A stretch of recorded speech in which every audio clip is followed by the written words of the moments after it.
सजदे तिलावत के मसाइल सजदे साहब के बारे में अर्ज करना है कि सजदे साहब किस सूरत में करना है, उसका क्या तरीक़ाकार है।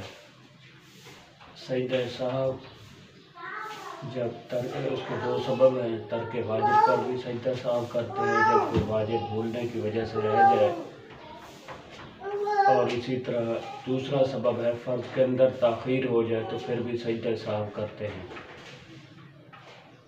तो अगर पहले कादे में बैठना था तो फिर खड़े हो गए तीसरी रकात में, अब अगर बैठने के ज़्यादा करीब हैं तो बैठ जाएं, अगर खड़े होने के ज़्यादा करीब हैं तो फिर खड़े हो जाएं, बैठना नहीं।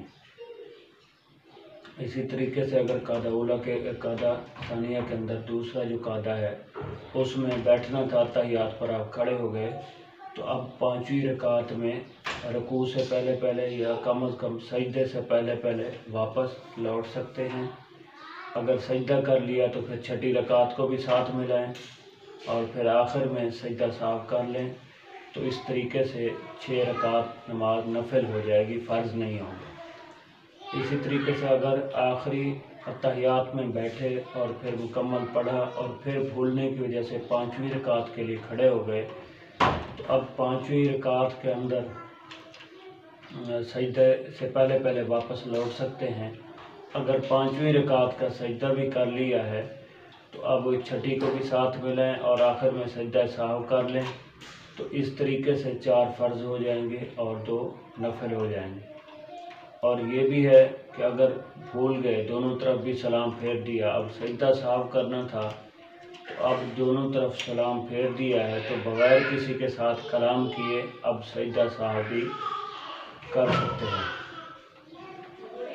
आखिर में जो दर्स तफसीर था उसके हवाले से भी थोड़ा सा अर्ज़ कर देता हूँ कि व मिम्मा रज़क़नाहुम युनफ़िक़ून, यहाँ तक हमारी तफसीर का सिलसिला पहुँचा था। अब इसको भी आगे बढ़ाते हैं। कुरान मजीद के अंदर अल्लाह ताला ने फरमाया, जो रिज़्क़ हमने दिया इसको मेरी बारगाह में खर्च करो। अब रिज़्क़ से मुराद क्या है? फरमाया रिज़्क़ से मुराद हर वो नेमत जो अल्लाह ताला ने हमें अता की वो रिज़्क़ है, और उसे फरमाया मेरी बारगाह में खर्च करो। अब रिज़्क़ से मुराद ज़मीन भी है, रिज़्क़ से मुराद लिबास भी है, रिज़्क़ से मुराद औलाद भी है, रिज़्क़ से मुराद बहुत सारी ये जो हम दौलत है, पैसा है, रिज़्क़ से मुराद ये भी है, रिज़्क़ से मुराद इल्म भी है।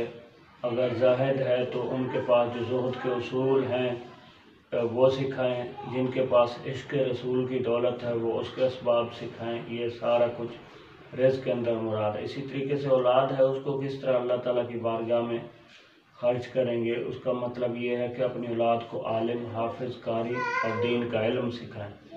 अल्लाह ताला हम सबको अमल की तौफ़ीक़ अता फ़रमाए। आखिर में गुजारिश है कि हमारा यूट्यूब चैनल दीन इस्लाम ऑफिशियल, इसको सब्सक्राइब भी करें और बेल आइकन पर क्लिक कर दें ताकि मज़ीद वीडियो आपके पास बर वक्त पहुँचे।